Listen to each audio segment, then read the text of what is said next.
Hello guys! For today's video ay samahan niyo ako magluto ng gabing San Fernando. Yun po ang tawag dito sa amin sa probinsya, San Fernando po. So yan guys, tatanggalin ko lang yung mga matitigas sa kanyang dahon at makati po yun pag niluto. So yan, tatanggalin ko lang siya isa-isa.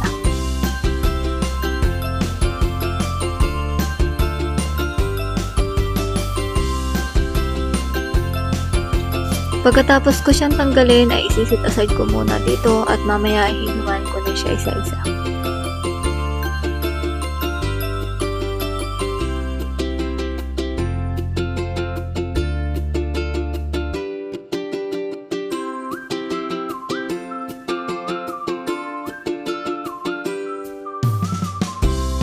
Pagkatapos kong matanggal yung matitigas sa part ng dahon niya, ay lulukutin ko naman ng ganito or i-fold.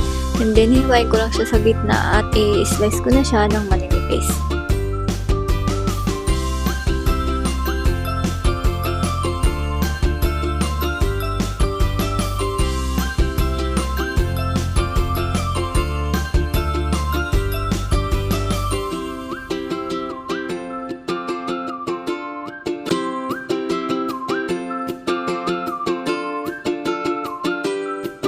After ko may slice yung dahon ng maninipis ay direct ko nilalagay dito sa kawali.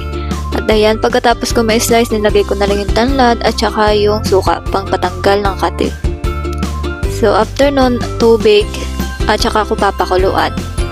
At ito na yung itsura niya. After ko mapukuluan, nalagyan ko na siya ng asin at saka ng kukumamang gata. Dito po sa amin sa probinsya, ang tawag po dito ay tinutong gabing San Fernando. Comment lang po kayo kung anong tawag nyo dito sa ganitong luto. After ng gata, nilagay ko na rin yung seasoning para manuot yung lasa dun sa gata at saka dun sa gulay. So ayan, habang kumukulo na, nilagay ko na rin tong dilis na isang pack lang siya. So ayan guys, and then inilubog ko lang dito sa gata para yung lasa nung dilis ay manuot dun sa ating niluluto. A few moments later. Ayun guys, luto na ang gabing San Fernando. Ang tawag po dito sa amin ay tinuto. Thank you for watching po. Kung nagustuhan niyo itong video na to, please like, share, and subscribe po. At comment down kung ano pong tawag sa inyo sa ganitong ulam. Yun lang po guys. Bye!